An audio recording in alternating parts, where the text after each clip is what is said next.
बिस्मिल्लाहिर्रहमानिर्रहीम। अस्सलाम वालेकुम। मैं हूं आयशा और वेलकम करती हूं आपको आयशा की किचन में। आज मैं आलू के स्नैक्स की रेसिपी लेकर आई हूं जो खाने के साथ साथ देखने में और बनाने में भी बहुत ही मज़े के लगते हैं। खाना अगर देखने में खूबसूरत हो तो खाने का मज़ा ही आ जाता है। तो ये रेसिपी एंड तक ज़रूर देखिएगा। इंशाअल्लाह ताला रेसिपी आपको ज़रूर पसंद आई होगी। रेसिपी पसंद आए तो लाइक कर दीजिए और आयशा की किचन को सब्सक्राइब भी कर दें। तो चलें फिर रेसिपी को स्टार्ट कर लेते हैं। यहाँ एक बाउल ले लिया है और मैंने 1 कप हल्का नीम गर्म पानी इसमें शामिल कर दिया है। हाफ़ चम्मच इसमें जाएगा नमक और 4 टेबल स्पून घी के जाएंगे। तमाम चीज़ों को अच्छे से मिक्स कर लें। अब इसमें शामिल करने लगी हूँ मैदा। 1 कप मेरे पास यहाँ पर मैदे का है जो इसमें मैंने शामिल कर दिया है। मैदे को हमेशा छान कर ही इस्तेमाल किया करें। मिक्स कर लेंगे अच्छे तरीके से और इसकी एक सॉफ्ट सी हम डो तैयार कर लेंगे। ना ही ज़्यादा नरम हो और ना ही ज़्यादा हार्ड हो। चलें जी, 2 से 3 मुट्ठियाँ लगा लेंगे और इसके ऊपर थोड़ा सा ऑयल लगाकर इसको कवर कर देंगे। काउंटर पर ही छोड़ देंगे 15 से 20 मिनट के लिए, जब तक हम इसकी मज़ेदार सी चटपटी सी फिलिंग तैयार कर लेते हैं। आलू है मेरे पास उबले हुए तकरीबन 1 पाव के बराबर। इनको मैंने बॉईल कर लिया है। अभी ये ज़्यादा ठंडे नहीं हुए, रूम टेम्परेचर पर ही ये आलू हैं। इनको मैशर की मदद से अच्छे तरीके से मैश कर लिया है। मज़ीद आलू की फिलिंग को चटपटा करने के लिए कुछ मिसाले जाएंगे। नमक हाफ़ टी स्पून, सफ़ेद ज़ीरा है हाफ़ टी स्पून, यहाँ पर कुटी हुई लाल मिर्च है हाफ़ टी स्पून, काली मिर्च आधा टी स्पून और इसमें जाएगा chaat masala half tea spoon के करीब। थोड़ा सा मैं यहाँ पर डालने लगी हूँ अजवाइन के, ये भी इसमें शामिल कर दें। बहुत ही मज़े की और टेस्टी लगेंगे। हरा धनिया और हरी मिर्चें भी शामिल की हैं। मज़ीद इसको चटपटा करने के लिए मैंने नींबू का रस भी शामिल कर दिया है। तमाम चीज़ों को अच्छे तरीके से हाथ की मदद से मिक्स कर लें। मिक्सिंग अच्छे तरीके से कर लें ताकि तमाम मिसाले आलूओं में अच्छे से जज्ब हो जाएं। अब इनको साइड पर रख देंगे। आते हैं हम आटे की तरफ। माशाल्लाह से आटा अच्छे से सेट हो चुका है। 1 से 2 मुट्ठी और लगा लेंगे ताकि ये फ्लफ़ी सा हो जाए। इसको काउंटर पर ले आएंगे और इसके 2 पेड़े तैयार कर लेंगे। बड़े साइज़ के 2 पेड़े तैयार कर लिए हैं। जैसे हम रोटी पकाते हैं सेम उसी तरीके का हमने पेड़ा तैयार कर लेना है। बेलन की मदद से इसको बेल लेना है और जैसे समोसे की रोल पट्टियाँ बनाते हैं बिल्कुल वैसे इसकी थिकनेस रखनी है। अब एजेस हमने इसके काट लेने हैं और यहाँ पर हमें चकोर पीस चाहिए। इसको दरमियान से कट कर लेंगे और रोल के शेप की पट्टियाँ हमारे पास ऑलरेडी आ चुकी हैं।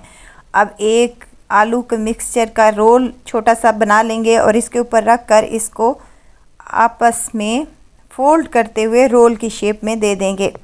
वीडियो स्टेज पर अगर आपको ज़रा सी भी अच्छी लग रही है तो लाइक करें, सब्सक्राइब करें और साथ में बेल आइकन के बटन को भी ज़रूर प्रेस कर दिया करें ताकि मेरी हर नई आने वाली वीडियो आप तक पहुंचती रहे। रोल यहाँ पर मैंने 2 तैयार कर लिए हैं। इसी तरह से तमाम रोल आप लोगों ने तैयार कर लेने हैं।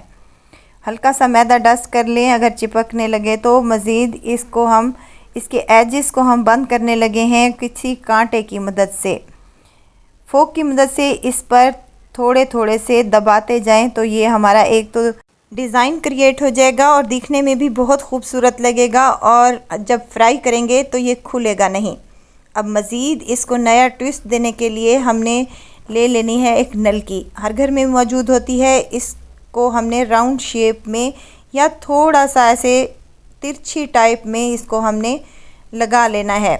इस तरह से जैसे कि हम करेलों को भरते हैं वक्त हम इसके ऊपर नलकी अप्लाई करते हैं। ज़्यादा ज़ोर आजमाई नहीं करनी वरना ये हमारा स्नैक्स जो है टूट भी सकता है। आखिरी सिरे को हमने पकड़कर इसके ऊपर रख देना है ताकि अच्छे से ये प्रेस हो जाए और ये खुले नहीं। देखें कितना खूबसूरत लग रहा है। इसी तरह से तमाम स्नैक्स हमने बनाकर तैयार कर लेने हैं। कढ़ाई में तेल पहले ही गर्म करने के लिए मैंने मीडियम टू लो फ्लेम पर रख दिया था। हाई फ्लेम बिल्कुल भी नहीं करनी वरना हमारे ये स्नैक्स जल जाएंगे।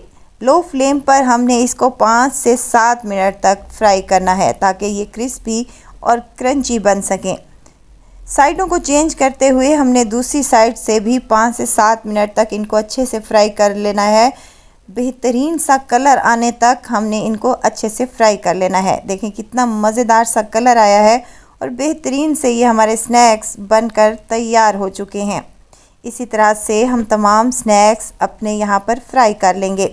क्रिस्पी, क्रंची और बहुत ही डिलीशियस और आसानी के साथ बन जाने वाले ये स्नैक्स बनकर तैयार हो चुके हैं।